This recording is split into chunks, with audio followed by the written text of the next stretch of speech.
क्या राजनीति अब संवेदनाओं से बड़ी हो गई है? पहले आप ये वीडियो देखिए।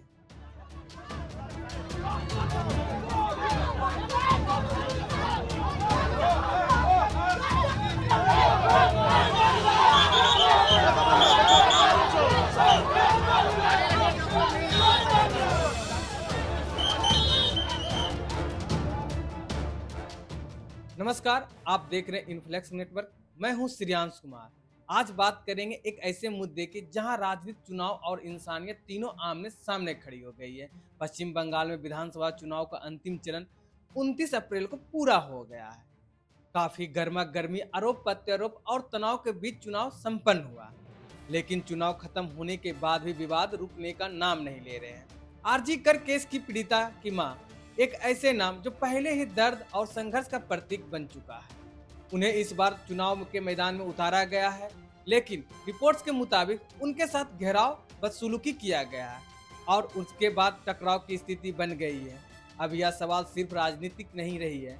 एक माँ जो पहले ही अपनी बेटी खो चुकी है, क्या उसे इस तरह के माहौल में खड़ा करना सही है, या फिर राजनीति में संवेदनाओं की कोई जगह नहीं बची है? और अब बात उस घटना के जिसने इस विवाद को और भड़का दिया है। फरगना में पानीहट्टी में बीजेपी प्रत्याशी रत्ना देवनाथ के प्रचार के दौरान काले झंडे दिखाए गए हैं, गो बैक के नारे लगे और माहौल अचानक तनावपूर्ण हो गया। रिपोर्ट्स के अनुसार धक्का मुक्की भी हुई है, पुलिस का हस्तक्षेप करना पड़ा। अब सवाल यह है, क्या यही लोकतंत्र है? इस पूरे मामले पर राजनीति भी तेज हो गई है। बीजेपी का आरोप है कि टीएमसी के समर्थक और नेता के द्वारा उम्मीदवार को डराने की कोशिश की जा रही है। वहीं टीएमसी की ओर से इन आरोपों को खारिज करते हुए बोला है, यह एक स्थानीय विरोध है, यानी आरोप बनाम सियासत बनाम सच्चाई, और जनता बीच में फंसी रह गई है। लेकिन सबसे बड़ा सवाल यह खड़ा होता है, क्या चुनाव में विरोध का मतलब किसी को अपमान करना होता है? क्या एक पीड़ित परिवार को राजनीति का हिस्सा बनकर इस तरह का माहौल का सामना करना पड़ेगा?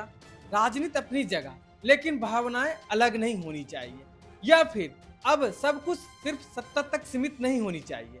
बंगाल में चुनाव खत्म हो गया, लेकिन यह सवाल अभी भी जिंदा है। क्या सियासत संवेदनाओं से ऊपर हो गई है? आप क्या सोचते हैं? कमेंट करके जरूर बताइए। धन्यवाद।